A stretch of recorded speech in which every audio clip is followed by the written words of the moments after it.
Selamat pagi, selamat siang, dan selamat malam Pak Riki. Eh, Dalam rangka mengikuti ujian akhir semester untuk mata kuliah metodologi dan penelitian, saya akan mempresentasikan proposal yang sudah saya susun. Saya mengangkat judul ekstraksi fitur menggunakan metode PCA dan model LSTM untuk pengenalan unspoken speech berbasis sinyal EEG. Sebelumnya saya Solagrati Apinandita Adi dengan NIM 2016-31-181. Untuk itu saya langsung ke pembahasan proposal ini.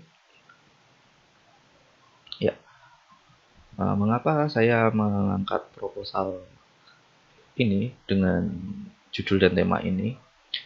Karena saya melihat banyak orang yang menderita kelumpuhan total pada tubuhnya.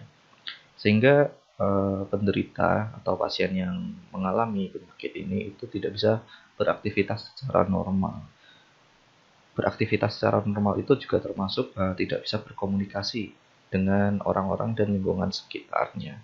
Sehingga orang-orang yang mempunyai penyakit ini mengalami kesulitan untuk dapat berkomunikasi dengan sesamanya. Nah, oleh karena itu, unspoken speech sendiri adalah aktivitas berbicara atau berkomunikasi yang tidak menggunakan organ-organ artikulatori seperti mulut dan sebagainya. Jadi, unspoken speech itu berkomunikasi dengan tanpa suara. Nah, salah satu metode atau jalan berkomunikasi tanpa suara itu adalah berkomunikasi melalui otak sebagai penjembatan komunikasi. Nah, diketahui bahwa otak manusia itu sebuah organ yang ternyata setelah diteliti selalu mengeluarkan impuls-impuls elektrik atau sinyal pada saat seseorang melakukan sebuah kegiatan, dan tidak terkecuali orang-orang yang mengalami kelumpuhan total tadi. Jadi walaupun orang yang mengalami kelumpuhan total tersebut tidak bisa berbicara, tetapi saat mereka memikirkan sesuatu, ingin mengatakan sesuatu, otak mereka terdeteksi muncul impuls sinyal-sinyal otak seperti orang normal, orang yang bisa beraktivitas seperti biasanya. Jadi potensi atau impuls elektrik inilah yang kemudian bisa direkam dan dicatat oleh alat EEG atau elektroencephalograph yang dicatat menjadi sebuah sinyal. Nah, sinyal EEG yang sudah didapat itu pasti memiliki banyak informasi yang sebenarnya tidak berguna untuk komunikasi itu sendiri.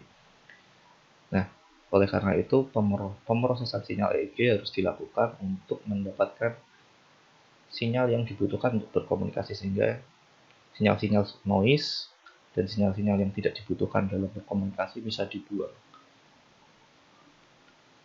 Nah, salah satu tujuan dari pemrosesan sinyal EEG adalah mendapatkan fitur sinyal EEG yang unik yang berkaitan dengan kegiatan yang dilakukan oleh seorang manusia. Fitur ialah suatu karakter pembeda dari sinyal hasil pengukuran yang didapat dari segmentasi pola sinyal tertentu.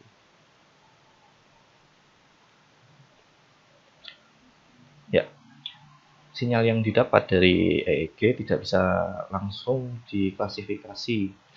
Sinyal yang EEG yang masih baru, yang masih mentah, masih banyak mengandung noise. Nah, noise itu seperti informasi yang tidak diperlukan, seperti mungkin gerakan mata atau gerakan-gerakan yang tidak diperlukan yang terekam pada alat EEG itu. Sehingga diperlukan sebuah metode atau proses untuk menghilangkan noise tersebut. Nah, di sini saya sebagai pengangkat tema menggunakan metode PCA atau Principal Component Analysis untuk mendenoisasi sinyal mentah. Nah, setelah diproses, sinyal yang sudah siap itu dapat diklasifikasikan untuk memasukkan semua sinyal yang sama ke dalam kategori yang sesuai. Oleh karena itu dibutuhkan sebuah metode yang dapat mengklasifikasikan sinyal-sinyal tersebut. Dalam hal ini saya menggunakan metode long short term memory untuk mengklasifikasikan sinyal-sinyal tersebut berdasarkan katanya.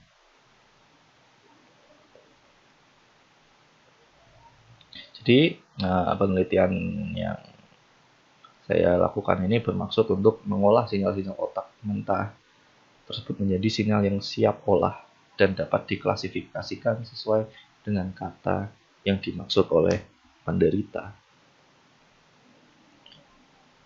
Untuk proposal ini memiliki sebuah permasalahan, yaitu bagaimana cara mengekstraksi sinyal EEG dari noise dan data yang tidak perlu untuk klasifikasi kata-kata dalam unspoken speech.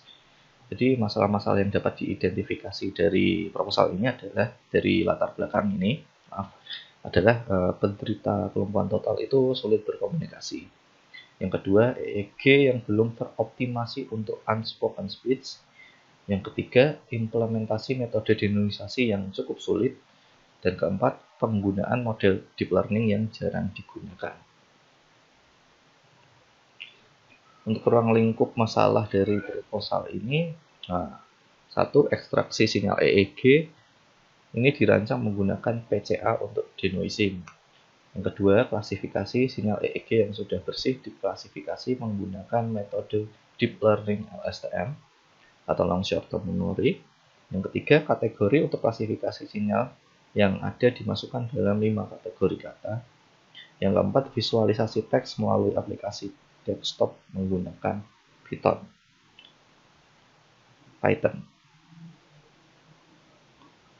Rumusan masalah dari proposal ini, bagaimana denoising PCA dan klasifikasi LSTM tersebut dapat diterapkan untuk unspoken speech, serta bagaimana pembuatan aplikasi untuk visualisasi sinyal yang sudah diklasifikasikan.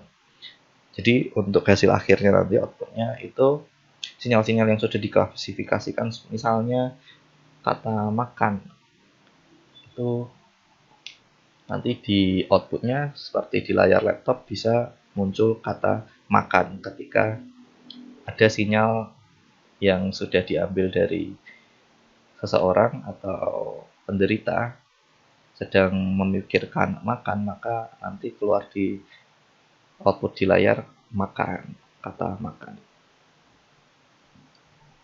Tujuan dan manfaat. Jadi tujuan dari penelitian ini itu adalah dapat mengklasifikasikan tiap jenis sinyal yang berbeda dari EEG sesuai dengan kebutuhan penderita kelumpuhan total. Dan manfaat penelitian ini mendapatkan ekstraksi fitur sinyal EEG yang dapat diklasifikasikan menjadi beberapa kata-kata sederhana. Dan yang kedua, mendapatkan ilmu dari penelitian ini. Untuk sistematika penulisan proposal ini diawali dengan bab 1 pendahuluan yang berisi tentang latar belakang penelitian, menentukan rumusan masalah, dan menerangkan tujuan dan manfaat yang ingin dicapai. Yang kedua, landasan teori. Bab 2 membahas teori-teori yang berasal dari literatur yang mendukung penelitian ini. Yang ketiga, metode penelitian. Bab ini menerangkan tentang kerangka pemikiran yang digambarkan secara alur diagram yang menjelaskan kegiatan yang dilakukan selama penelitian berlangsung. Bab 4, hasil dan pembahasan, memberikan informasi berupa hasil akhir dari penelitian yang sudah dilakukan. Untuk bab 5, membahas kesimpulan yang dapat diambil dari penelitian ini serta saran-saran yang dapat diberikan. Kemudian untuk tinjauan pustaka, saya mengambil beberapa paper, beberapa penelitian terdahulu yang dapat mendukung pengerjaan proposal ini. Yang judul pertama oleh Irfan dan Esmeralda tahun 2017, mereka mengangkat penelitian yang berjudul klasifikasi sinyal EEG terhadap 3 kondisi pikiran menggunakan autoregressive dan adaptive backpropagation. Jadi dalam penelitian ini membangun sistem klasifikasi sinyal EEG terhadap 3 kondisi pikiran, yaitu menulis, menghitung, dan tidak memikirkan sesuatu dengan metode di atas.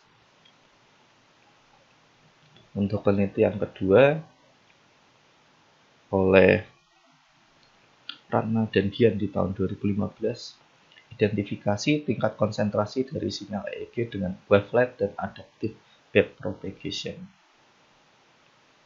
Yang ketiga, ekstraksi fitur sinyal elektroencephalograph atau EEG untuk identifikasi unspoken speech menggunakan EEG Lab oleh Bagas tahun 2015.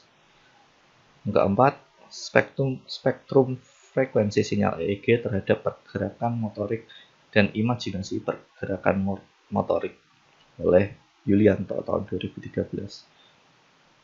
Untuk paper kelima, klasifikasi sinyal EEG dengan power spectra density berbasis metode Welch dan multilayer perceptron backpropagation dari Putri dan Bayu.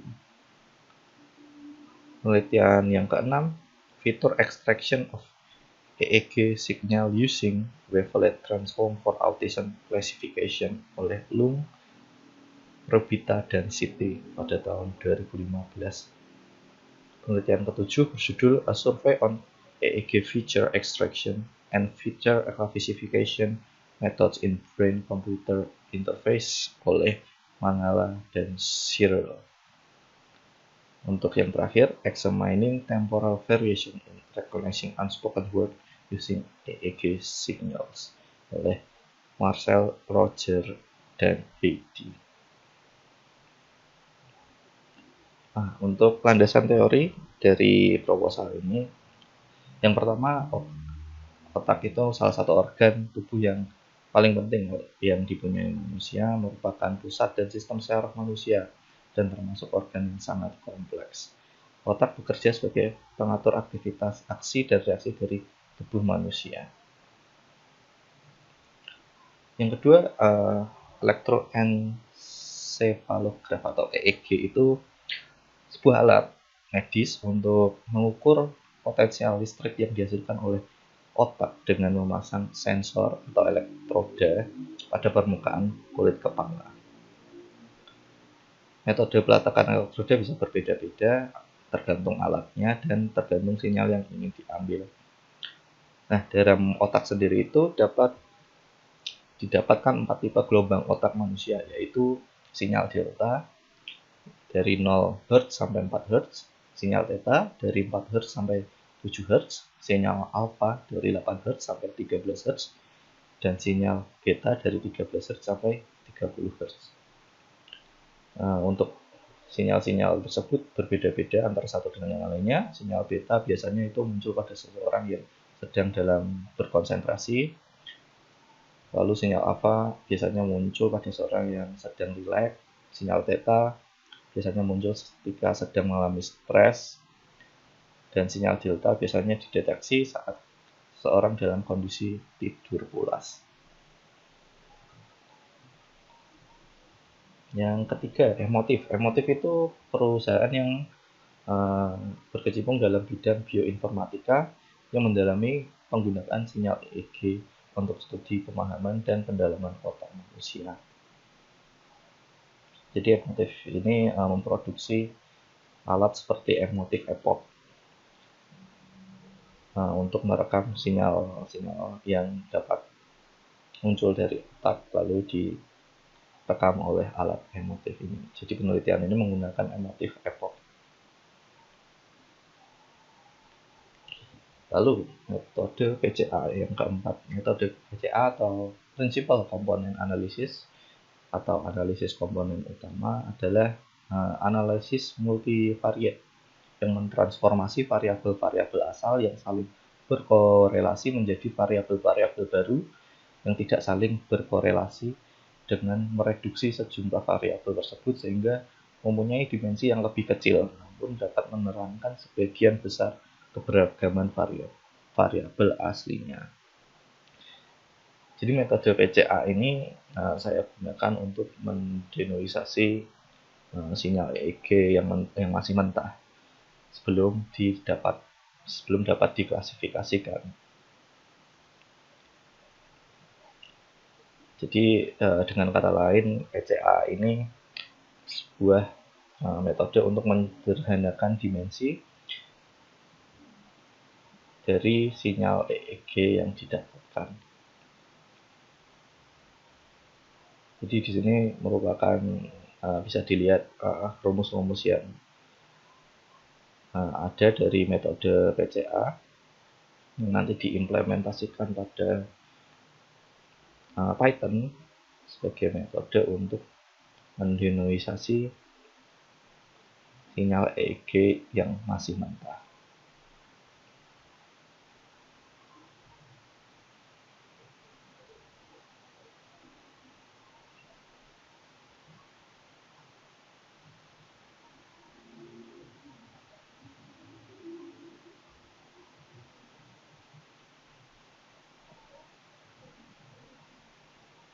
Ya. Untuk dasar teori yang kelima yaitu metode LSTM atau Long Short Term Memory, yaitu jenis modul pemrosesan lain untuk RNN. Jadi termasuk salah satu dari RNN ya, yang merupakan RNN yang dikembangkan dan dipopulerkan oleh banyak peneliti. Jadi sama dengan RNN, LSTM itu terdiri banyak modul-modul yang prosesnya itu berulang-ulang. Jadi di sini adalah gambar langkah-langkah LSTM.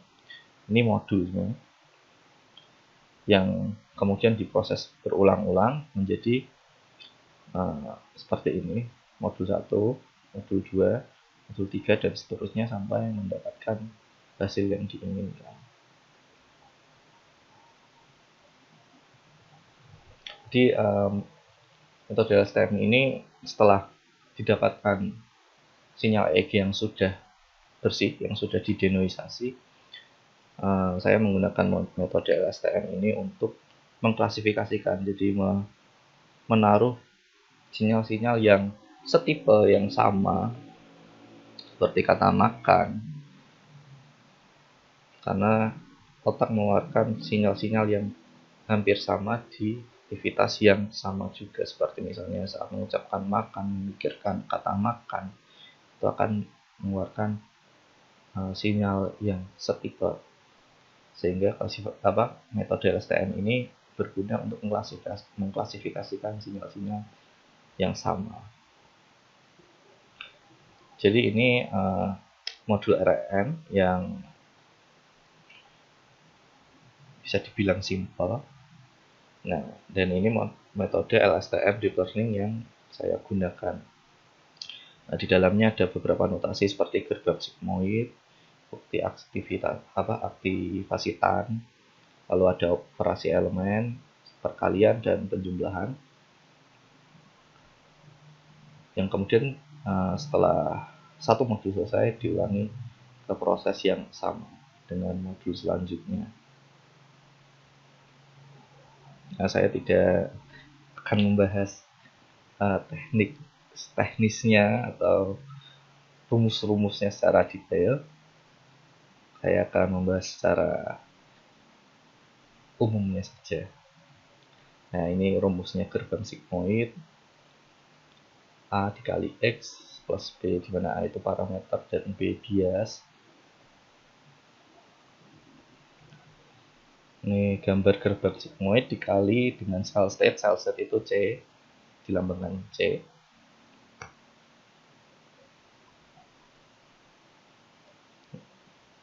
Ini fungsi R.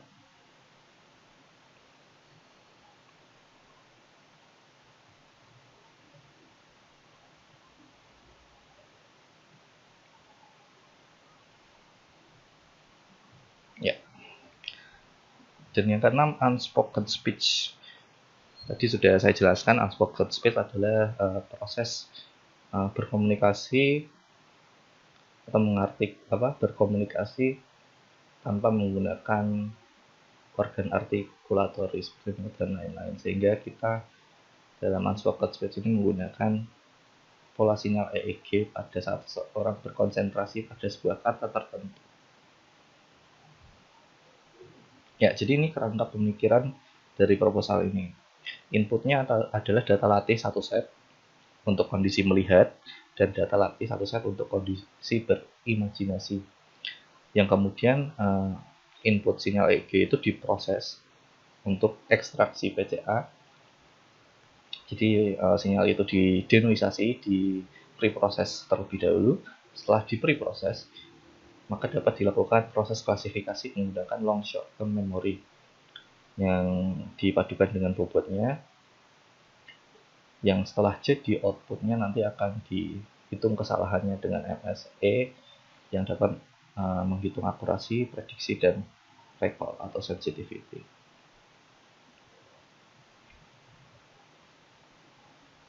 Ya, dan ini metode penelitiannya dimulai dari teratur terlebih dahulu, lalu identifikasi masalah, yang dilanjutkan dengan perancangan, lalu pengumpulan data dan ekstraksi PCA, kemudian klasifikasi LSTM, pembuatan visualisasi, pengujian data dan visualisasi.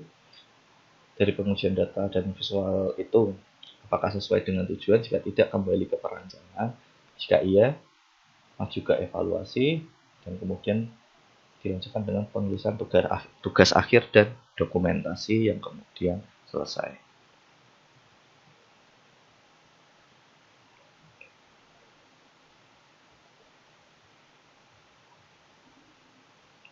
Ya, untuk perancangan, penulis mengekstraksi dan mendenoisasi sinyal EEG dengan metode PCA dan klasifikasi dengan metode LSTM. Nah, untuk pengumpulan data dan ekstraksi PCA, saya menggunakan data EEG dari perekaman 11 mahasiswa, 4 perempuan dan 7 laki-laki.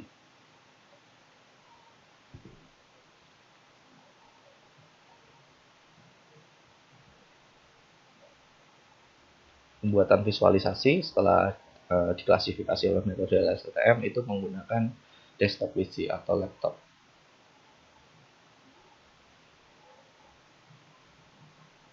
Setelah pengujian dapat dievaluasi dengan MSE yang berakhir dengan penulisan tugas akhir. Ini rancangan jadwal penelitiannya. Dan ini daftar pustaka yang saya ambil untuk penulisan proposal. Ya, jadi untuk saat ini saya sedang membuat programnya, membuat codingannya. Jadi belum ada bab keempat dan kelima, sedang dalam proses. Jadi saya jelaskan saja secara singkat hasil yang ingin saya capai adalah dapat memvisualisasikan kata-kata yang ingin disampaikan oleh seorang penderita. Jadi sinyal EEG tersebut yang sudah saya proses dan saya klasifikasikan, misalnya minum. Jadi saat ada orang yang menggunakan alat EEG yang kemudian orang tersebut memikirkan minum, maka di layar desktop akan keluar kata minum. Jadi saya harapkan hasil akhir dari penelitian ini dapat mengembangkan penelitian ke arah unspoken speech, di mana dari unspoken speech sendiri akan sangat membantu bagi orang-orang yang menderita kelumpuhan total atau orang-orang yang mengalami penyakit tidak bisa berbicara. Itu akan sangat membantu sekali untuk mereka supaya dapat berkomunikasi secara normal kembali. Jadi cukup sekian untuk presentasi proposal dari saya. Terima kasih Pak Riki atas perhatiannya dan saya akhiri presentasi ini. Terima kasih.